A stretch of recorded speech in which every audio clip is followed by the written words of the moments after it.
ഇന്നത്തെ മന്ത്രിസഭാ യോഗത്തിൽ ഒരു പ്രധാനപ്പെട്ട തീരുമാനം തിരുവനന്തപുരം കാസർഗോഡ് സിൽവർ ലൈൻ പദ്ധതി റദ്ദ് ചെയ്ത് ഉത്തരവ് പുറപ്പെടുവിക്കാനുള്ള തീരുമാനമെടുത്തു. പ്രസ്തുത പദ്ധതിക്കായി ഭൂമി ഏറ്റെടുക്കുന്നതുമായി ബന്ധപ്പെട്ട് പുറപ്പെടുവിച്ചിട്ടുള്ള എല്ലാ വിജ്ഞാപനങ്ങളും റദ്ദ് ചെയ്യാൻ തീരുമാനിച്ചു. ഡീനോട്ടിഫിക്കേഷനാണ്. കാരണം ഈ പദ്ധതി നടക്കുന്നുമില്ല, പദ്ധതി ഉപേക്ഷിക്കുകയും ചെയ്തു. നിരവധി വർഷങ്ങളായി ഈ ഭൂമി വിൽക്കാനോ വാങ്ങാനോ ഇതൊന്ന് പണയപ്പെടുത്താനോ മകളുടെ വിവാഹത്തിന് ഒരു ലോൺ എടുക്കാൻ പോലും പറ്റാതെ ഈ സാധാരണക്കാരായ ആളുകൾ മുഴുവൻ വിഷമിക്കുകയാണ്.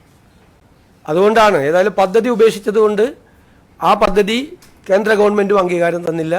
ഞങ്ങളതിനെ എതിർത്ത് സിൽവർ ലൈൻ എതിർത്ത് ഞങ്ങൾ സമരം ചെയ്തതാണ്. അതിൻ്റെ അടിസ്ഥാനത്തിൽ ആ ഉത്തരവ് റദ്ദാക്കാനും ഈ ഭൂമി ഏറ്റെടുക്കൽ നോട്ടിഫിക്കേഷൻ ഡീനോട്ടിഫൈ ചെയ്യാനുമുള്ള സുപ്രധാനമായ തീരുമാനമെടുത്തിട്ടുണ്ട്.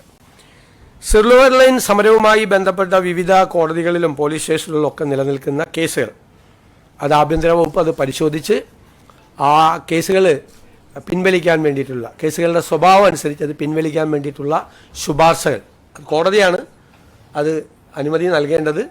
കോടതിയിലേക്ക് ഗവൺമെൻറ് അതിനുള്ള ശുപാർശ കോടതിക്ക് മുൻപാകെ നമ്മൾ സമർപ്പിക്കാൻ തീരുമാനിച്ചു. പിന്നെ പദ്ധതിക്ക് വേണ്ടി സ്ഥാപിച്ചിട്ടുള്ള മഞ്ഞക്കുറ്റികൾ അത് നീക്കം ചെയ്യുന്നതിന് റവന്യൂ വകുപ്പിന് നിർദ്ദേശം നൽകിയിട്ടുണ്ട്. നീക്കം ചെയ്യാം, മഞ്ഞക്കുറ്റികളെല്ലാം മാറ്റും.